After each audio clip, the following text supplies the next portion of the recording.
On भनेको यो भइहाल्यो हाम्रो मेसिन हाम्रो अन भयो। अन त यहाँ 1 नम्बर आयो नि हाम्रो 1 नम्बरमा नर्मल लुगा भइहाल्यो। नर्मल लुगा भनेको 2-4 दिन लगाएको लुगा है। कोहीको वास भनेको पसिनाले मात्रै भिगेको 1 दिन लगाएको लुगा। डेलिकेट भनेको हाम्रो ऊनी लुगा भइहाल्यो। बेडी भनेको बेडसिटहरू भइहाल्यो। जेन्ट्स भनेको जेन्ट्स लुगा भइहाल्यो। एनर्जी सेभिङ भनेको बत्तीलाई सेभ गर्न भनेको छ। रिन्स र स्पिन पखाल्ने र सुकाउने भइहाल्यो। इको टप क्लिन भनेको मेसिनलाई सफा गर्न भनिन्छ। महिनामा एकचोटि खाली चलाइदिने है। त्यही लुगा सर्फ नहाल्ने। अब यो 8 नम्बर ल्याउने भनेको यहाँबाट भयो। यो यहाँबाट 1 number 2 number 3 number 4 number 5 number 6 number 7 number 8 number है। अब यो स्टार्ट भनेको 8 नम्बर ल्याएपछि के हुन्छ त्यो? 8 नम्बर ल्याएर स्टार्ट गर्दै भने इको टप क्लिन भनेको 8 नम्बरको चल्यो हाम्रो। यो कति मिनेट चलाउने? यो टाइम त्यही दिन्छ तपाईँले टाइम सेट गर्नु पर्दैन। अटोमेटिक हो। हजुर सबैको टाइम अटोमेटिक आफै आउने भयो। अनि स्टार्ट भनेको यो भयो है तलको है। माथि अन गर्नु तल स्टार्ट गर्ने है। यो डेली इन भनेको कति घन्टा पछि हामीले धुने भनेको छ त खासै यो काम लाग्दैन है। वाटर लेभल भने हामीले कतिको चाहिन्छ कति हाम्रो लुगा कति छ त्यो अनुसार हामीले सेट गर्न पनि पायौँ अथवा सिस्टमले आफै सेट गरेको हुन्छ है।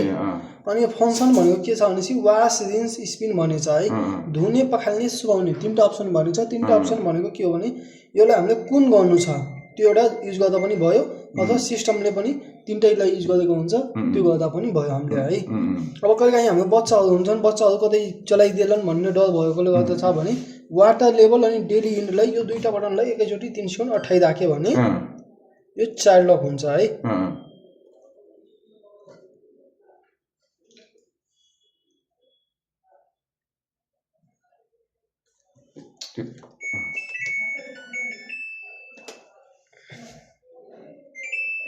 चाइल्ड लक भयो है। चाइल्ड लक भएपछि केही काम गर्दैन। केही काम गर्दैन त्यसो है। केही काम गर्दैन है हाम्रो। त्यसले गर्दा चाइल्ड लक भनेको केही काम गर्दैन है हाम्रो। अब यसलाई अनलक गर्नलाई फेरि 3 सेकेन्ड अठाइराख्नु पर्यो हामीले है। हट्यो है हाम्रो है। यो टी गराउँछ नि हाम्रो जस्तो अब यो गऱ्यौँ नि हामीले टी गऱ्यो नि हाम्रो टी नगरोस् भने वाटर लेभल फङ्सन 2टालाई एकैचोटि 3 सेकेन्ड थिच्यो भने यो साइलेन्ट मोडमा जान्छ। साइलेन्ट मोडमा गयो। अब यो आवाज गर्दैन त जे गर्दा पनि आवाज गर्दैन है। जुन बटन थिच्दा पनि आवाज गर्दैन है हाम्रो है। त फेरि हामीले त्यही ल्याउनु छ भने यसलाई 3 सेकेन्ड अठाइराख्यो भने साइलेन्ट मोड हटेर फेरि तपाईँको त्यही मोड आइहाल्यो है। यति मात्रै। अब एकचोटि फेरि गर्नु त त्यहाँ अन कहाँ हो त्यो पहिला? अन भनेको यो भयो। पहिला यो सुरुमा अब सुरुबाट सुरु भएन पहिला हामीले भनेको यहाँबाट भयो। अन भयो। अब भएपछि 1 नम्बर भनेको नर्मल लुगा भइहाल्यो। नर्मल लुगा भन्नाले के पर्छ? नर्मल लुगा मिक्स लुगा भयो 2-3 दिन लागेको लुगा। 2-3 दिन लागेको कुरा त्यो नर्मलमा। अनि यताको क्विक वासमा पसिनाले मात्रै भिगे लुगा 1 दिन लगाएको लुगा। अच्छा अनि त्यो भने त्यो अनुसारको त्यहाँ कि हजुर यही अनुसारले लुगा हाल्न पाउनु। अनि यताको चाहिँ त्यो के हो यो डेलिकेट्स भनेछ ऊनी लुगा भइहाल्यो।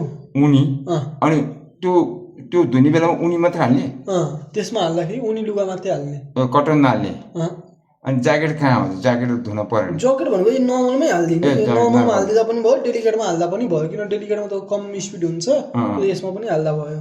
अनि प्रत्येक बास जस्तो मैले लुगा धोइसकेँ भने प्रत्येक बासमा हाम्रो यो फिल्टर सफा गर्नुपर्छ। यता देखाउनु यो फिल्टर सफा गर्नुपर्छ है हाम्रो। यो फिल्टर यस्तै निकाल्ने अनि यसलाई खोलेर सफा गर्ने है प्रत्येक बासमा है। प्रत्येक बासमा फेरि यसमै हालिदिने है। अनि सरफ हाल्ने भनेको यहाँ भयो हाम्रो। अब यहाँ यो भन त यो के हो? सरफ हाल्ने यहाँ भयो।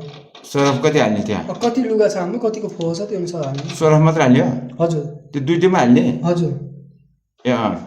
पहिला हामीले त्यो सरफ हाल्यो त्यो स्टार्ट गर्नु मात्रै सरफ हाल्नु त्यहाँ हजुर हैन? हजुर। लुगा हालेपछि सरफ हालिसकेपछि एकछिन यहाँमा एकछिन अच्छा त्यो चाहिँ पहिला सरफ लुगा हाल्ने त्यसपछि सरफ हालिसकेपछि यहाँबाट अन गर्ने अनि यहाँबाट स्टार्ट गरिदिने। अन गरेर त्यहाँबाट स्टार्ट गर्ने है। अझै एकचोटि